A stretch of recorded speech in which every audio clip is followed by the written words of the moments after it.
Well, hey, everybody, Mike Griffith here. Welcome to tonight's edition of KM Squared. Tonight, a live show for Kendall Milton and Kenny McIntosh. Their live debut. Know what they can do when it's live football. Don't know what they can do on live camera. We're going to find out tonight. Ought to be a lot of fun.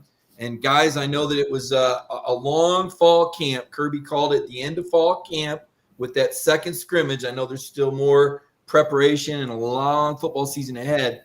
But when we look back at fall camp, what were some of the toughest things looking back on that, reflecting on that, Ken? I know you guys love football and training, but there had to be some moments that were pretty rough. And Kendall, I'll start with you.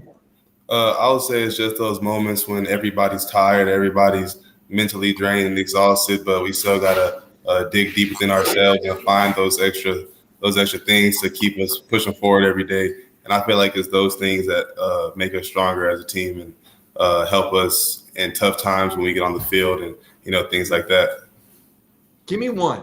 Give me an instance, Ken. I'm not gonna. That's like running. That's like rounding off a route. I need a sharp cut. I need a precise moment when you look back on camp when you thought to yourself, "Man, this is rough." Give me that one moment.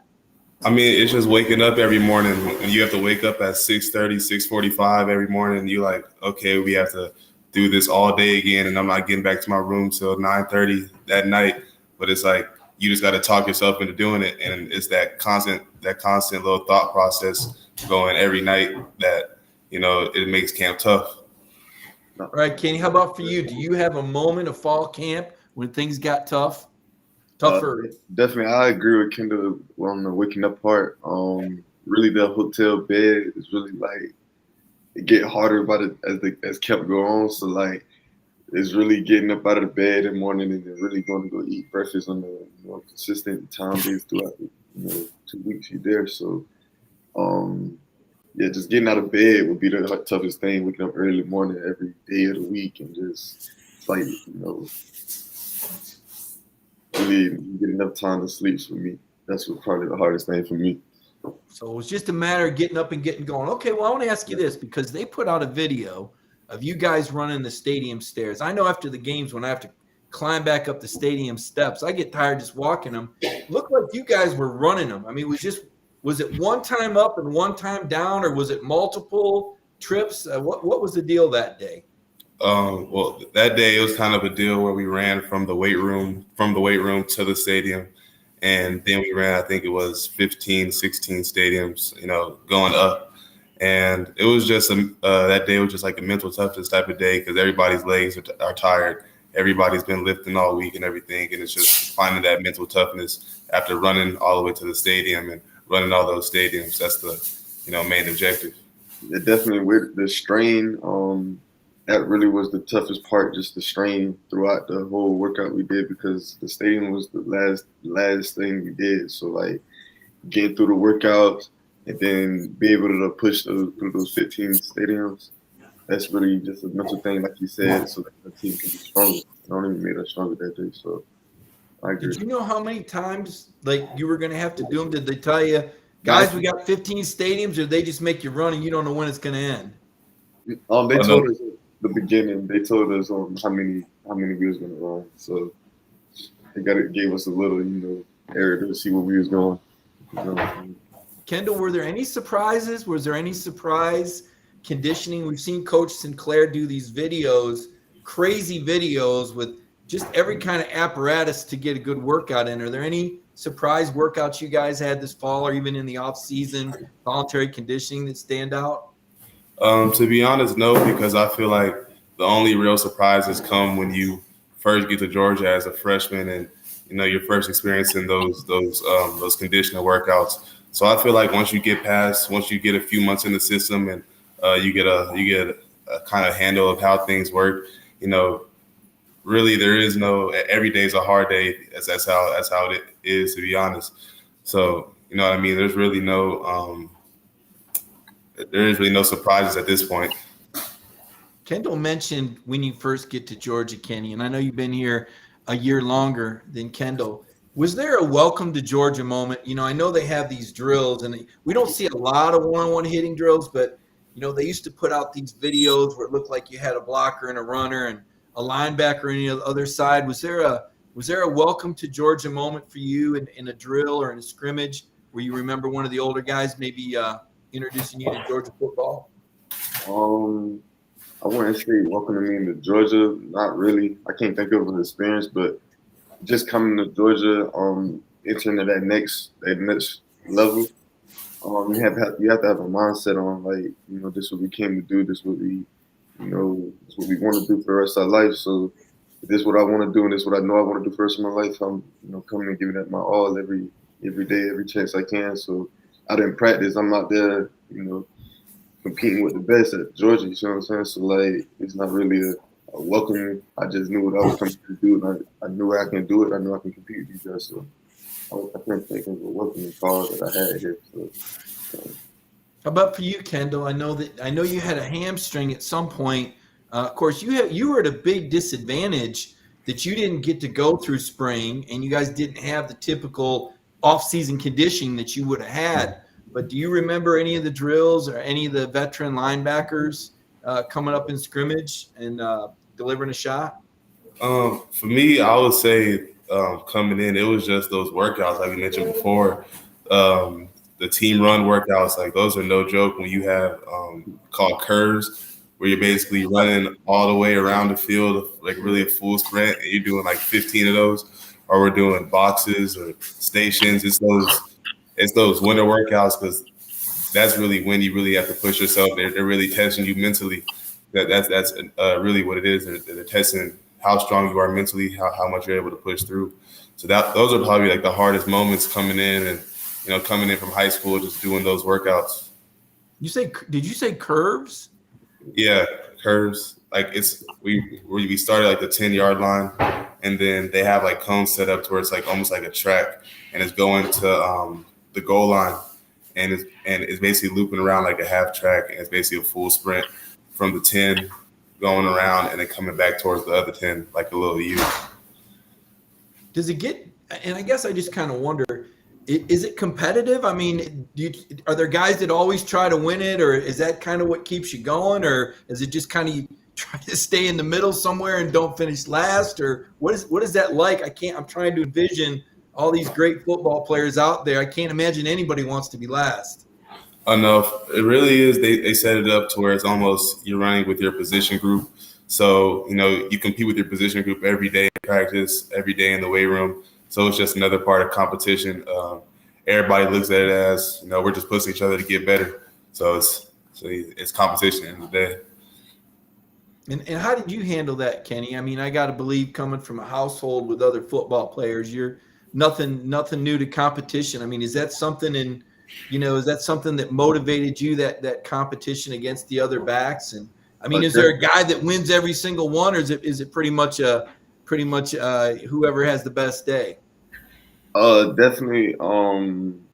I say Cook. Cook is like I give it to him. He's like a machine. You can run all day, every day. Cook is gonna, always show up and just have that like strain or that stamina to go keep going. So, but it's definitely a competition. We competing with our fellow running backs. So we all out there making each other better each and every day as we compete. So, just seeing that guy next to me, showing up every day, going out there, giving his all, it's only going to make me want to go out there and give my all and be right there next to him each and every day, like the brother should. So, definitely competition out there.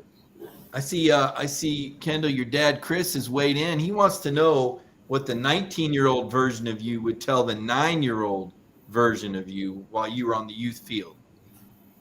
Yeah, I saw that. I was actually thinking about it, but I honestly don't know. I feel like everything I went through, all the challenges that I faced, it shaped me into what I am today. So I would just say, keep it true, keep it real. Everything you do, do with maximum effort, and just continue to stay on your grind because that's what's going to pay off in the long run. But I feel like everything that's happened, all the hardships, all the victories, it shaped me to who I am today. So I feel like I took a good path. Kenny, is there anything now that you wish you knew back then that you know now, just in hindsight, looking back at the young Kenny McIntosh? Well, I say my mind on the game, my mindset on the game has very, developed on, knowing the little details of the game, and, just knowing those little things can take you farther in, in football. So I believe like the information and all the studying I've been doing, if I'd have learned that at like a young age, I definitely would have brought my game to another level. Definitely being young and having that mindset that other kids want to have and stuff like that. So just being able to know the details of the game, little angles and certain things like that. Yeah, it can make a difference. Is the little things become the big things. One of the many Kirby Smart sayings, and I guess I'll ask you guys that. Kendall, when I ask for a Kirby saying, and there's a lot of them to choose from, what's your favorite Kirby Smart saying? Because he throws a lot of those cliches out. We'll hear him in press conferences, and we just know that he said them. Oh, heck, we see him on the equipment truck and around the building. Do you have a favorite Kirby saying? Every day before practice, or like most times, I can't remember it like word for word, but every day he's like, y'all gotta come out here ready to strike somebody in the face and do it every play over and over again.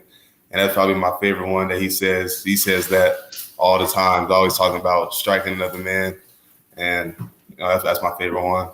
Probably a good thing that you don't remember that quote verbatim, judging on some of the videos of Kirby getting pumped up. He can get pretty fired up out there just listening to him. I remember Ben Cleveland saying he can make you feel like you want to run through a wall listening to Kirby get hyped. What about you, Kenny? What's your favorite Kirby Smart saying? He has a lot. Kirby is, interesting guy. Definitely once you know him well. So like, I'm gonna say keep the main thing because he says it so often. Being there for going on my third year, I probably heard him say it about 3,000 times. I say, man, that's just gold. That's his mindset. So like, he wants us to stay focused and keep the main thing, and our goal is to get the national championship. So yeah, it's a good reminder when you think about everything going on and all the potential pitfalls, right? I mean, not that you guys have a whole lot of time to be doing much outside of football these days. I know it has been a long, hot, exhausting summer. And yet I've got to think that when you look back, there's been a lot of fun memories and fun times. And Kenny, I guess I would ask you that. Is there a fun memory or a fun time or something that happened in a practice that you think about and you laugh, or that if I say, man, what was the funnest or funniest time of the off season, what would it have been? I'm gonna go with the skits. That's a time for the freshmen to, come in and, and basically just show, like, represent something funny that happened after the season. So the skits just give a chance for us to all to connect and just laugh at even the coaches. They make fun of coaches and stuff like that too. So who had the best skit? Who was the funniest freshman? Was there one that? One of them mentioning the coaches. They mention their wives and stuff like that on who has the cutest one, and it's things like that that make it interesting and make it funny and stuff like that. So I say that would be one of the funniest moments I can remember.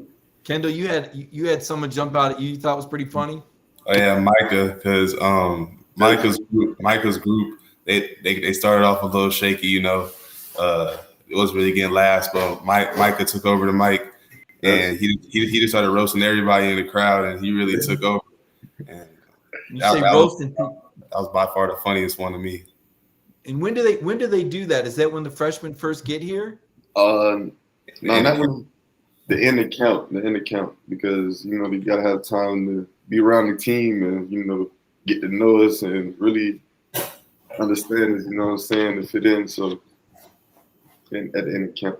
So you guys both had to do these skits at some point too, right? Not me, because with Corona and everything happened, it kind of, everybody went home. We didn't really have a camp for real.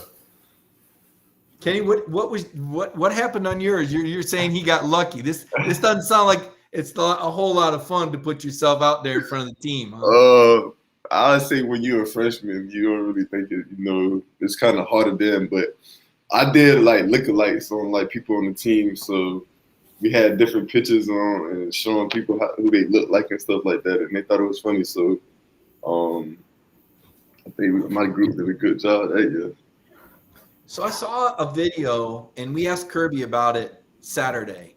He said he would never go on his bottom first jumping in a pool again, but he got on the high dive. I mean, how did it come to Kirby Smart being on the high dive? I mean, I can understand taking you guys to the pool, break up the monotony a little bit, but we hadn't seen Kirby Smart on 35 foot. And who went up there? I mean, I got to think some guys that you wouldn't have expected to go up there took on that high dive. Who was up there with Kirby? How did you guys get Kirby up there? I went up there myself, and I walked right back down because I wasn't doing it, to be honest, man. And then at the end of when we about to leave, everybody was like screaming Kirby. So I guess he got the courage of whatever to go up there. And he first went up there, it looked like he was a little shaky, like he didn't want to do it at first. He was gonna walk back. And then next thing you know, he just took that hat off and dove right in. I was standing right there actually looking at him. I didn't think he was gonna do it, and then he just turned right around and just took off. So I was crazy. That was a crazy moment right there. Yeah, I actually went up there and I chose to jump. I jumped about 3 times from the highest dive. It was I never did it before, and I went up there and I looked down, and we were high up, but it just got to a point you just got to jump, and so I jumped, and it's probably that's probably like a one-time thing for me. Probably don't need to experience it again. But Kirby actually, we went to the back pool where we were racing across each other, like across the pool. And Kirby, he was calling everybody out. He dusted everybody. Like, wasn't even close competition. That's crazy. I remember that moment. Kirby can swim, actually. Yeah. You say he could outswim it. He was beating everybody swimming? Yeah. He said he used to swim though, so he has that advantage. Got the hit. Kirby's got a hidden talent as a swimmer. He's kind of crazy as a football player. I guess you had to be. He wasn't the biggest guy in the world, but he was out there trying to take on guys like Jamal Lewis in the open field, 235-pound running backs back then, and them big dudes and fullbacks. And here he was. I think maybe 185, 190. So I guess he had to be a little bit crazy. But that sounds like that was a pretty fun day and a pretty needed day. Man, this offseason, we've talked a lot about Georgia. Certainly, you guys have a great football team. You've worked so hard, and everybody's so excited. Kendall, you were counting it down before the show, 13 days to Clemson. But in the meantime, the rest of college football, it's changed. I mean, the fact we're sitting here doing an NIL show, which is kind of fun and interesting. I don't see anybody else doing that around here. That's been kind of cool. But just looking at the conference, we talked about Texas and Oklahoma on one of our earlier episodes. And since we've last come together, they're talking about a coalition. They're saying, look, the SEC's gotten so far ahead, adding Texas and Oklahoma, that the Big Ten, the ACC, and the Pac-12 are talking about forming their own kind of alliance. So I guess I would ask you guys, and Kendall, you can go first on this. If I said, what is college football going to look like 5 years from now? Do you think we're going to see that super alliance, or do you think this is a bluff? And what do you think college football looks like in 5 years? I personally think it's a bluff to a certain extent. I feel like there could be a certain number of team moving conferences, but I don't feel like there will be like super conferences where it'll just be, like 3 big conferences or something. I feel like there'll still be the Power 5 conferences and everything like that.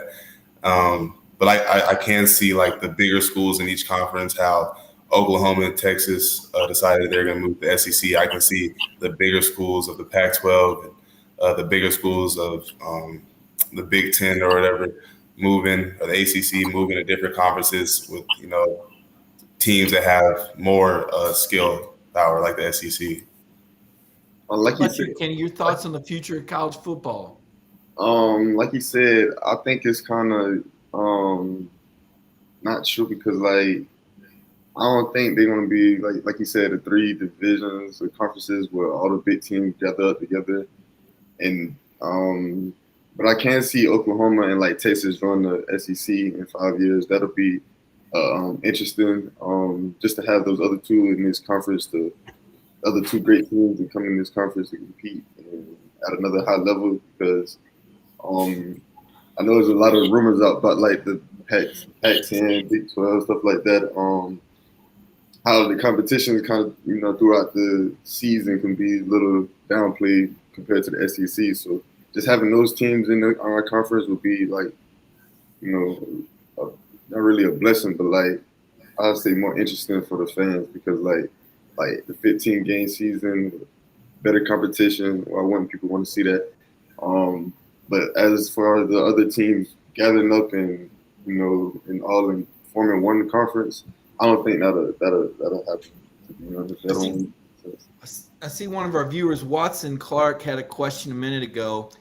Kendall said on a video that they called him Baby LeBron, Kenny. I don't know if I'm buying that, but I saw him throw that out there. I know you played on a state championship team, and I'll give you the first go. Tell me what happens if you and Kendall go one-on-one in basketball. How would that break down? That's not going to end well for him. I'm on his head, for real. Baby LeBron. Yeah. Listen. I ain't even got to say nothing. My step back, like people say, me and James Harden like really got similar qualities in that step back. So that's all I'm gonna say. Once that ball leaves a release, it's hitting nothing but net. Like you're not even going to hear it hit the ground. So it might not get a release, though. I'm saying this defense strapped. Hey, listen, I'm not. You just one of them football players that just foul. No. See, now, Kendall, here's what happened. The last show we had, I'm a defensive player. Yeah, when it comes to that's strapped. I ain't gonna foul you. None of that. You just be reaching in the whole time. Nah. See, right when you finna step back, I'm there. Well, he was on a good team, so I don't know how much Kenny shot. We did see his breakaway dunk attempt though, Kendall. So don't got to worry about him dunking on you. But his team was like the real thing. Like there's like guys. Don't you got like 2 or 3 guys off that South Florida team that ended up playing big time ball? Definitely, Scotty Barnes, Brandon Carey, Basa Kopovica. All those guys definitely just got drafted this year. And I played with guys since I was like 6th, 7th grade, man. It's been so long. We all ended up going to high school together and all just being with each other since kids, and then just seeing people seeing this all we worked for finally come to phase. It's amazing. I'm like, dreams come true. I saw here. I saw someone asking here. Phil Rogers is asking. This is a tough one because he says, "Who goes for 100 yards rushing first?" Man, I'd say spin the dial. I mean, I talk about that kind of talent and the way that works in the backfield, guys. I mean, it just looks to me like I see 5 guys that are capable 100-yard backs. Does the kickoff return count?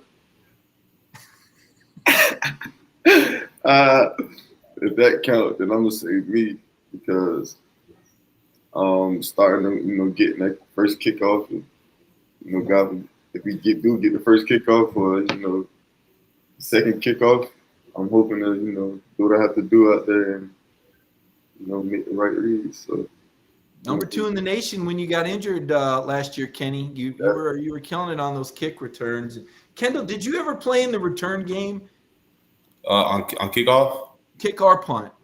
I was playing boundary center. I played against Florida on that, and I played against Kentucky at boundary center. Okay. And I wondered, did you guys ever play on kick coverage? Because I know I've seen a lot of running backs that they were like killers on defense. They just like the ball too much to play over there. No, last year I didn't. Last year I wasn't on kick coverage. I was on punt, kickoff return, and those were the 2 special teams I was getting the most run at during the season. No, definitely. I was on kickoff coverage too. I feel like whenever you get to a college, you definitely have to play some type of special team. They want to see they can trust you. They can't trust you on a special team. How could they trust you? Learning the ball, going out there to block safety, no matter what you got to do for that's just really them gaining trust in you. You know that you know what you're gonna do out there, that you're gonna do it with effort and things like that. So that's all that is. See, David Allen's got a question. Guys, I know we talked earlier this season about different stadiums. And obviously, Kendall, your first year was affected by COVID a little bit, so there wasn't so much of a roar. Although you guys said there was some loud stadiums. Kendall, what was your favorite stadium to play in outside of Athens last year? My favorite stadium to play in, I would probably say Alabama, just because you run on the field. They have one of those stadiums that when you run out, it's just all around you. You know what I mean? And the fans are all yelling at you. They got one of those rowdy student sections, so you're coming out right under the student section basically, and you're just seeing all the lights and everything. And it's just that those feelings that you kind of dream of when you're a kid, and you see everybody playing in those huge stadiums, and then next thing you know, you're out there on that field. And I would just say that's my the favorite one I played in so far. But I also like playing in the Mercedes-Benz Stadium in Atlanta, just because like that stadium in itself is like it's like a masterpiece in the stadium, just like a piece of art. And it's just like I don't know, just being on that field and just seeing that whole dome type of feel. It's kind of like that next level feeling. You know what I mean? What about you for Kenny? I'm gonna go with Tennessee. Tennessee is just the way it sounds there for me. It's loud. It's like it's not like we're on top of each other, but it's like the fans are right there on the sideline, like they're literally right there. We can see them all, and just the way it get loud, and then by the I'll say third, fourth quarter, it all dies down. By the when the game's finally for the end and stuff like that, you can start to see the fans leave and just quiet down. And this thing, you just hear Georgia fans screaming their chants and stuff like that. I would say that because that was one of the most like crazy experience I've seen. Like fans really getting up, leaving, and just walking out of the stadium, and next thing you know, it's just red in the stadium. Like let me say that though.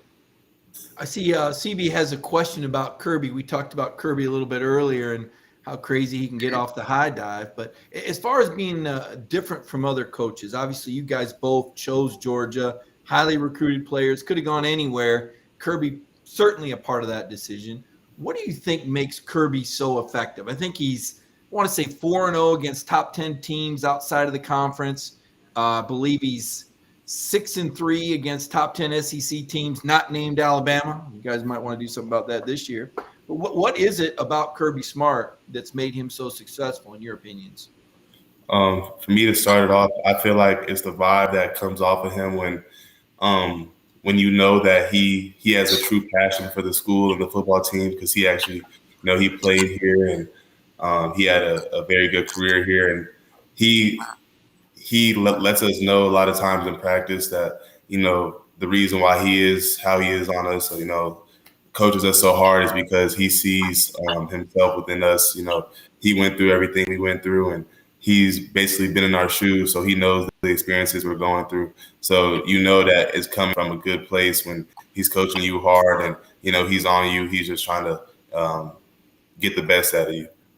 Yeah, definitely. I agree on that. He's a dog. He's always been a dog. So for him to coach hard and be on us, he just want the best, like Kendall said. But like the way he keep it real with his players, I'm gonna say that makes him stand out. He definitely gonna tell you. He's not gonna tell you what you want to hear sometimes. So like, we always talking about being coachable and stuff like that. So, and he's definitely gonna get on you when you're doing things wrong. He's gonna let you know when you're doing things right.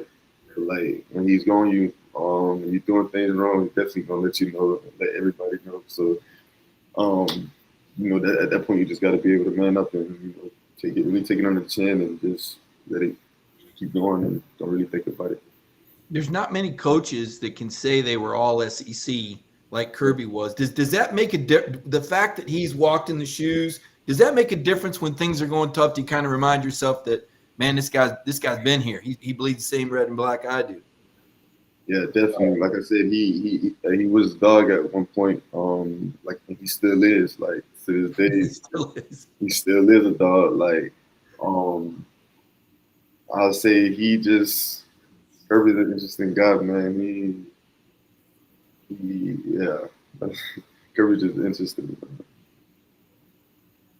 You think, Yeah. Kendall, your thoughts on that? A former player being a coach?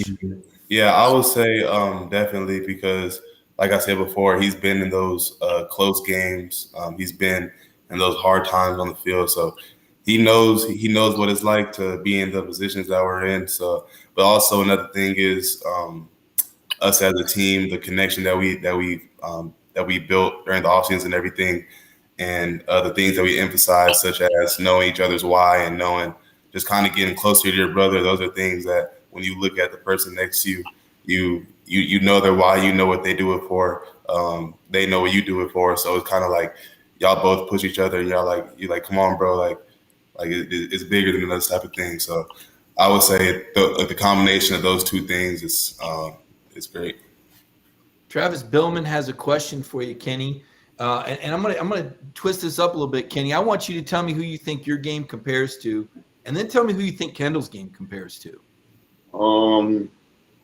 Let me say Alvin Kamara for me. I feel like where he run and patient and the quickness he got. You don't really see him with the dead leg, but like he know how to make guys miss, most definitely. So I see like his balance and it's crazy. So like I feel like my game similar to his kind of.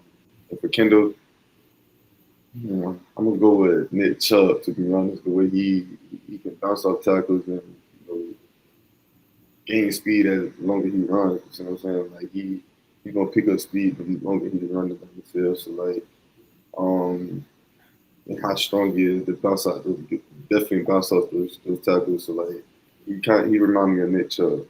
No pressure there, Kendall. That's quite a comparison there, man. How about you? Do you see yourself like Chubb, or is there another back? And then who would you compare Kenny to in the NFL? Yeah, I see myself like Nick Chubb definitely in terms of how hard he runs and just the way he is on the field and everything. Also, a few comparisons of with Le'Veon Bell. People in the locker room pull up like Ryan Davis, he one of my locker mates. He'll walk up to me like a video of Adrian Peterson. And he'll be like, "Tell me this ain't you," or something like that. So I guess Adrian Peterson a little bit. But for Kenny, I could see Kenny as LaShawn McCoy, one of those dudes that could be running one direction and then just cut back, use that dead leg, cut back across the field, and just make a defender look sloppy, something like that. And he's just one of those players that's just slippery on the field, just hard for defenders to get a hold of. So I feel like those two. I feel like LaShawn McCoy and Kenny for sure. That's a good one. Cut back and slippery. I'd say those are two pretty good adjectives to describe Kenny with that vision. Bill Hodgson wants to know, and we've heard some of the other players talk about this, mostly on defense. I don't know if you guys see it because Coach Muschamp is obviously does special teams, but he's on defense against with Kirby. Do these guys feed off one another? Do you ever see Kirby and Muschamp interacting on the field? We know off the field they're very good friends, and they actually overlapped for a little bit there at Georgia back in the day. Well, I say all the coaches interact with each other. Kirby and Muschamp, to me, they're very similar. They're very, got that temper to turn it on. Like throughout the meeting, when meetings start, when they turn to speak, they turn to speak because all the energy they bring into it, the way they sound, the way they come in, and just it grabs your attention and like makes you want to listen. So like, they both similar and like they both like bring energy to the team together. Like it's how Coach Muschamp is. We all seen the videos on him and how quick he can stop. And then Kirby, of course, like I feel like that's just making the team more connected and bringing the team together with all the energy that they bring to the meetings and stuff like that. So yeah, no, I agree. Definitely, both of them have been coaching this game enough to know what it takes to get people to the next level, get people to break outside of what they're comfortable with.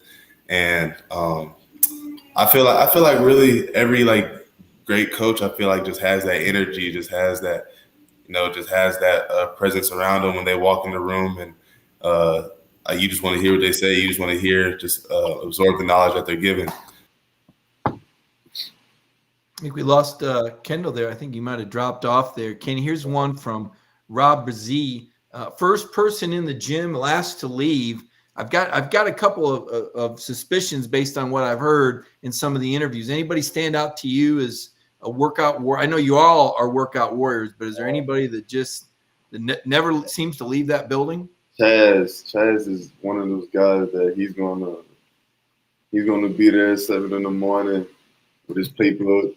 He's gonna work out. He's gonna eat breakfast. He's gonna sleep until he gotta go to class. He's gonna be there throughout the day, and he's gonna always be the last one off the field.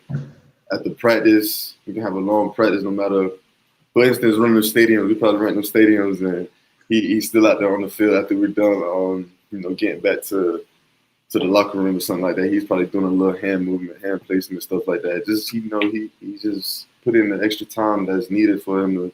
Because he knows how great he's going to be, so he definitely put in that overtime to get better. You mentioned the workouts. I saw in the new facility that it looks like you guys are eating really good now. It looks like they got a lot of good stuff in there. And is there any health food though that you didn't eat before you got to Georgia, and now you eat a lot of now that because I know that what you guys eat is you guys are so careful about that, and I'll ask Kendall the same question. Is there any health food taste that you've acquired since coming to Georgia?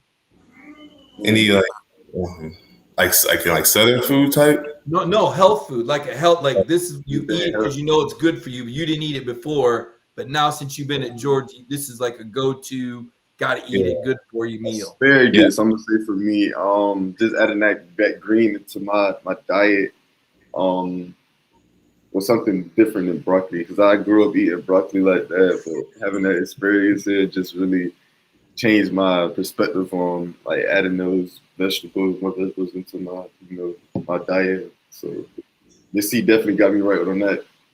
Asparagus. I would have never put Kenny McIntosh and asparagus together. How about you, Kendall? For me, honestly, I would just say vegetables in general.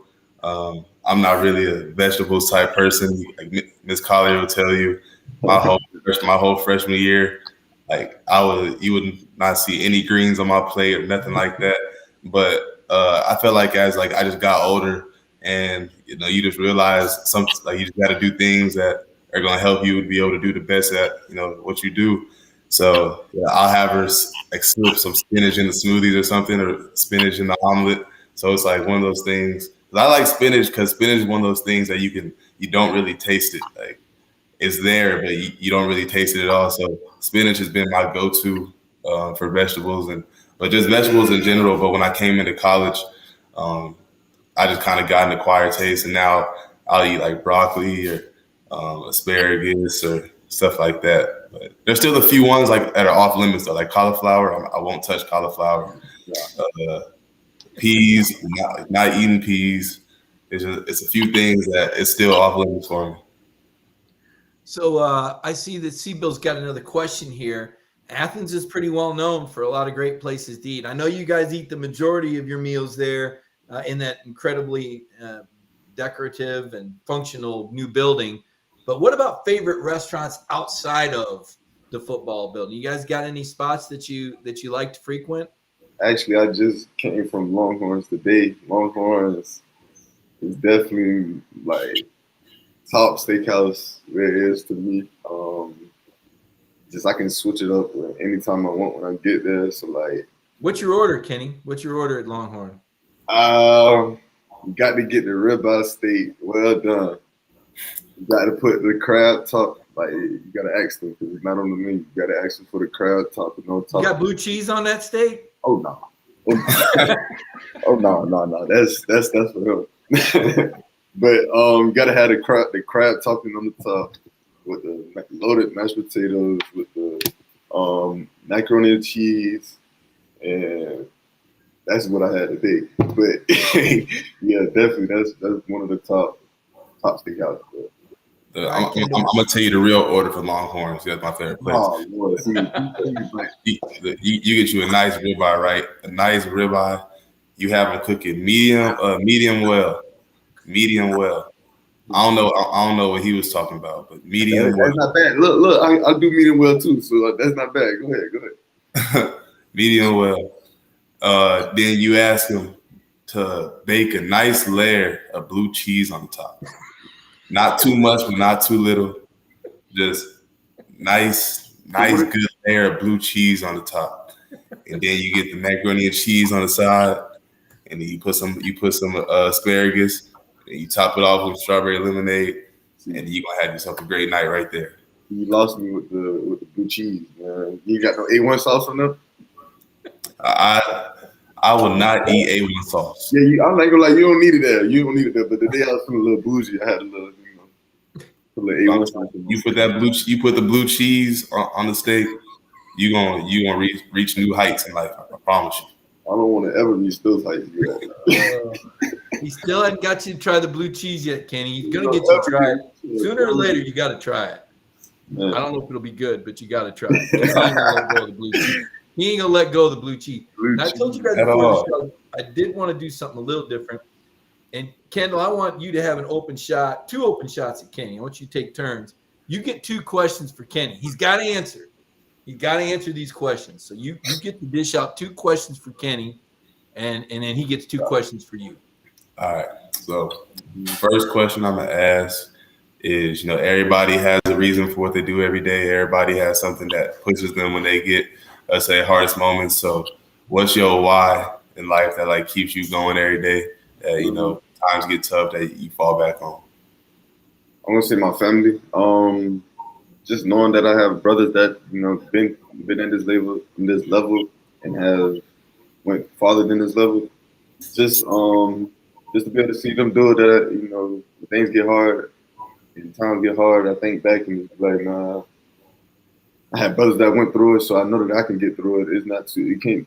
God ain't gonna never give me a challenge that I can't complete. So I'm here for a reason. So I look back on my family and just see that all the hard times that we had throughout growing up, it just motivate me and just make me go harder. Whenever that monkey's on my back, so just looking at my brothers, looking up to my brothers and stuff like that, I see they really motivate me whenever I'm down. So, yeah. Okay, and then ask another one. You got another one for me. Okay, and aside from football, once football is all said and done with, what do you see yourself doing? What do you want to do with life? I see myself having a couple of businesses. I see myself owning a lot of land, and renting out land and stuff like that. But with my business, I see myself having multiple buildings and just having my clothing brand just really take off. So because that's one thing I want to do is sell clothes and stuff like that, have my own brand and really have a name for myself out there. But I feel like the more land and stuff I have there, just really having my money. You going down to South Florida to get some real estate, Kenny? Yeah, definitely real estate. And just owning lands, having nice houses and renting out stuff like that. That's pretty much how I see myself going. That's a good. Those are some good options there. Good investment options. Now you got 2 questions for Mr. California up there. California. I have no telling where he's going to take it. I'm just. All right. My first question. I'm gonna, besides football right now, I'm gonna come back, but we got to get to it. California or Florida? Who has the best music? Best music? Best music. I'm gonna stick with Cali, man. I got my Cali vibe. That's what I grew up off of. Growing up in the car, we used to have a green Denali with my dad. We always be bumping E40, Too Short, constantly. So that's what I grew up off of. That whole Bay Area vibe. So that's what I got to rock with. Okay. See, I should have asked you to keep it real when I first asked you this question. You can look at my playlist too, because I still got that. Yeah. But as far as the best, see, all right, we're gonna come back to that one. My second one, what is it just like being a Georgia running back and coming from Cali and having this high high image that you have coming out of high school and stuff like that? What's it like coming out of, I heard you mention you was one of the guys that come out of California or Francisco. So how's it? I would say I kind of like that. This whole feeling was something that generated back in high school when they were doing the rankings and everything. Because once you like get that certain, I wouldn't say status, but that level of like popularity to where so many people know you, like you realize you gotta, I would say in a sense, move different. You can't just hang out anybody. You can't just do what everybody else does, because everybody else at the end of the day doesn't have the same goals, and they don't have to sacrifice all the same things that you do. So I would say like that whole status that I had in high school in terms of rankings and stars and everything, that kind of carried over to college. And it just got me prepared kind of, because you come to college, a lot of different distractions are thrown at you. It's very easy to get sidetracked while being, especially being a running back at Georgia. It's very easy for to let distractions get the best of you. But this is something that we've been accustomed to since we've been 15 years old, 16 years old. So I feel like that whole idea of just like watch how you move, just move smart. That's probably what I've carried over and just maintained. Got some time left for some questions for some fans. I want to ask you guys. I always wonder this because we're on the Zoom side of it when we ask you questions, or we're always on the other side of the microphone. Is there something the media could do better, or is there a question that media asks that, man, why do these guys ask it, or is there a question we should be asking that we don't ask? So I'm opening the gate here for a little media criticism, because I've sat here and picked you guys apart all fall camp, asked you every question A to Z, brought your dads on here. So I got to give you an open shot. If there's a suggestion or a question going the other direction, let's have it. Yeah, I would just say for doing interviews and stuff, I feel like there's certain questions that like regard to certain like aspects of the team that like I feel like everybody knows you can't really elaborate on. So I feel like everybody knows there's some question that you really just like can't really answer all the way. And I feel like a lot of times in media, people try to bring up like the super sensitive things on the team, like, oh, what happened so this, or what happened with this situation, and it's just like we both know I can't really say too much. Are you thinking to yourself, come on, man, I'm not answering that. What do you want me to say, right? Yeah. I mean, I agree on Kendall with that.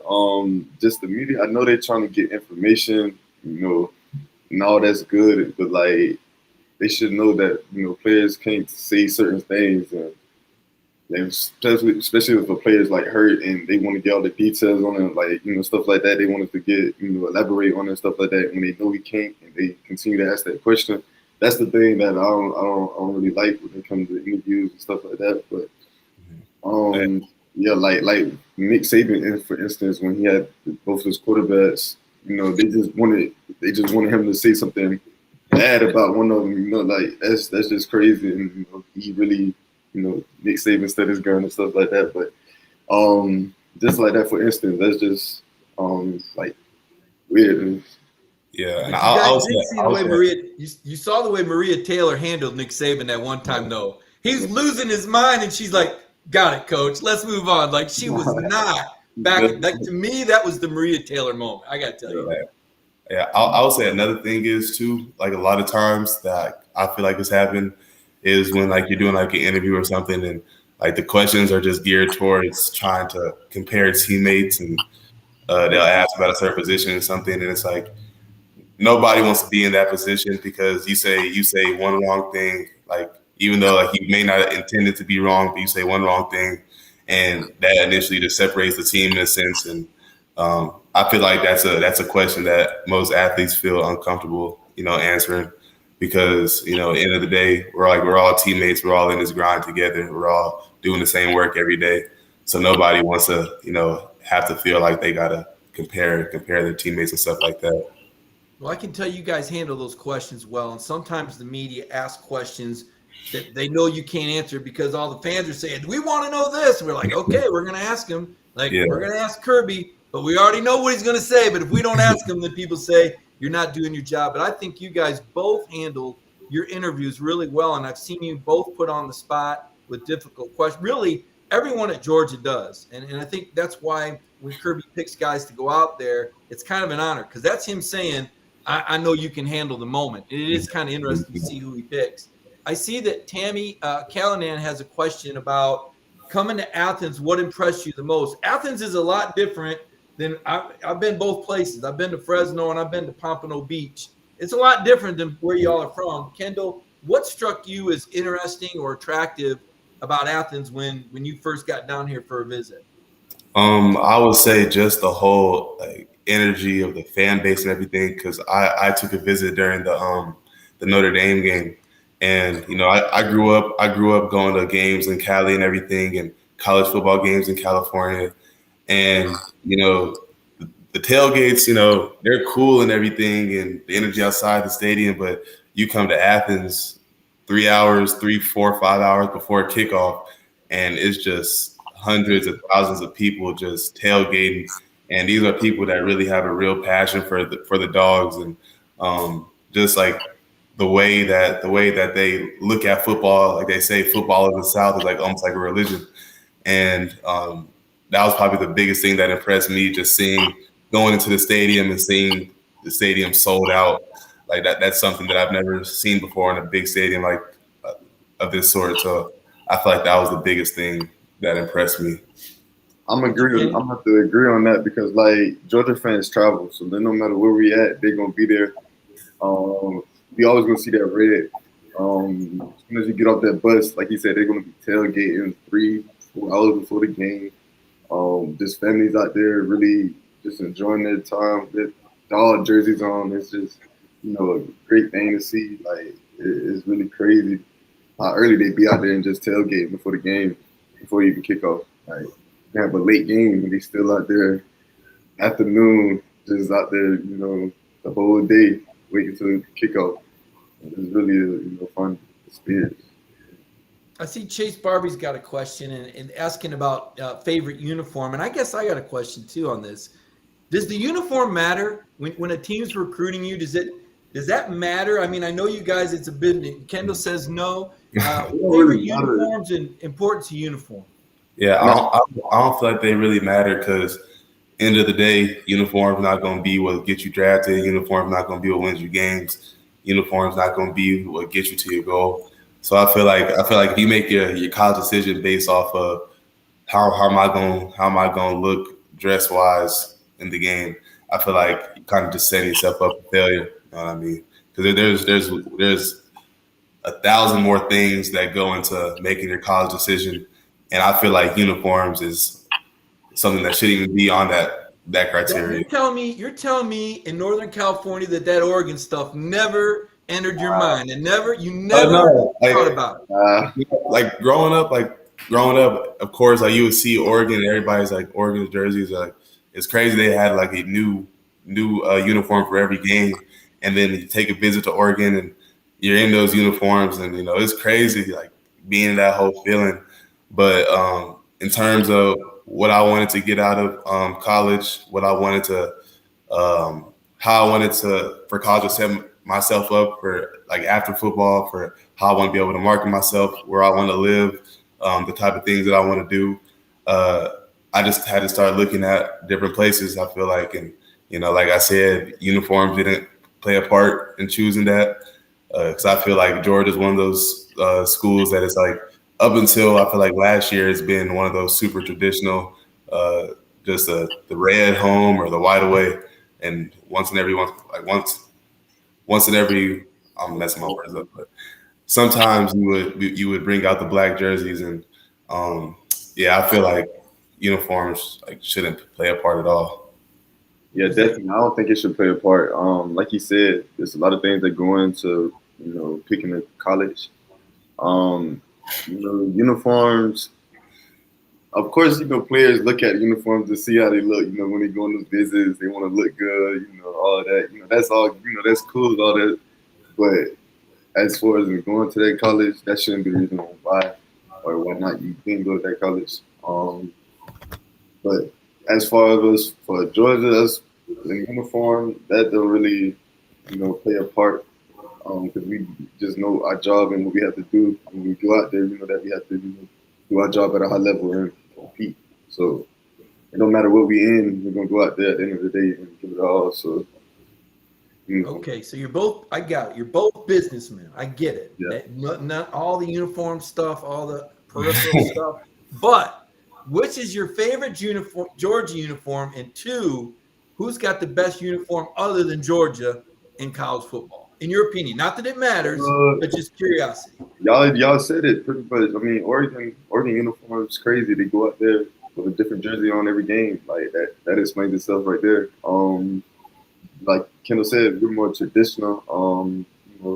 Red, gray pants. So we're gonna keep the main thing, which is the championship. So you're going with the red and the gray.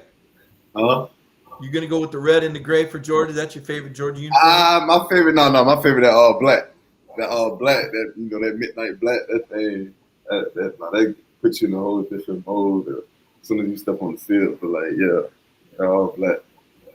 Yeah, for me, I would say my favorite Georgia jersey would be the white jersey with the red pants. I like that one. That was a clean combo. It's just like that whole clean look. But I would say my favorite other team in college football, it would probably be Ohio State. Their alternates, they have that all black. They have all gray.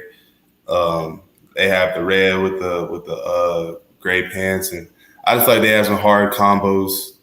I feel like if Georgia, if we really wanted to, we could have some combos and really go crazy. Like we could have some all gray, we could have straight all whites, all red. Red. I'm not in charge of that aspect, so I just do my job. You're getting Kenny's all over this. Kenny, you if you're the Georgia design guy, what are you doing for Georgia? You got an idea, I can tell. Man, all right, since we got red helmets already, like I said, like we got the red helmets, that's cool. Red jersey, red pants, we ain't never done that. That'll be, outstanding. But also we switch it up with the, black helmets, with the G got the little red and what I'm saying, with the little dog teeth mark or something around it. I don't know. Then we go to the black uniform. I ain't gonna say we gotta go all black. That's gonna be a little too much. That's gonna be for another day. But if we do the black helmets, black jersey with the black pants or red pants, that'll definitely be. Nah, see, my whole view, my favorite uniform that I got in my mind would be if we went all white, even got some white helmets, but had instead of the G, it's like that bulldog. It's like the bulldog with the mouth open. You know what I mean? Had that on the side with the black and red accents. Had the white jerseys, black numbers with the red outline around them. Man, that'd be tough. That'd be pretty tough. I got a question, hardest hitter, but first, are you guys helmet sticker guys? Georgia used to do helmet stickers. I don't know if you've seen that Herschel helmet. He had all them stars. You helmet sticker guys? No. And then second, hardest hitter on the team that you faced? No, and I'm gonna say Lewis Kane. Lewis Kane, hey, he's a headhunter. He's one of those guys. He's definitely gonna be the hammer besides the nail, no matter what hit it is, because he's gonna always come down full speed and just lay his body out. That's all he knows. That's all that's in his head. That's all he want to do, and that's all he gonna do. So Lewis Kane. Yeah, no, I would say I'm not a helmet sticker guy either, but I would say Lewis Seen. I know, with him personally, running that ball, you hit the hole, and you look up to the third level, and you see Lewis coming at you.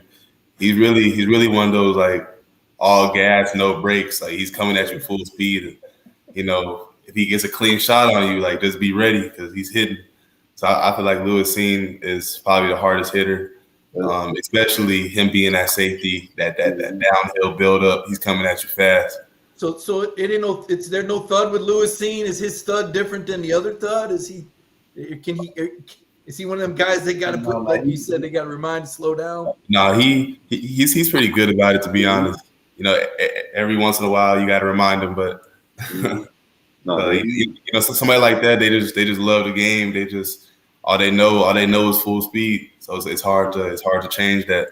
But he's he's a great teammate to have. He works hard every day, pushes everybody every day, and he just makes you want to get better every day. So Yeah, it's a lot of fun. definitely. You talk about different Georgia uniforms and different players on the team. It's so much fun to think about what Georgia has on this roster and season hopes. And how do you guys stay so focused on, as Kenny said, keeping the main thing? But every time we talk to Kirby, it's always about the next day. It's always about the next. Where a lot of us on the outside look back and say, this year could be historic. How do you keep focused on the moment when you know how much potential that Georgia football has this season? I mean, you just go out there every day and work. There's nothing more to it. Every day we got practice, we got workouts, got to go to class, we got to do all of that, and you just got to take it day by day.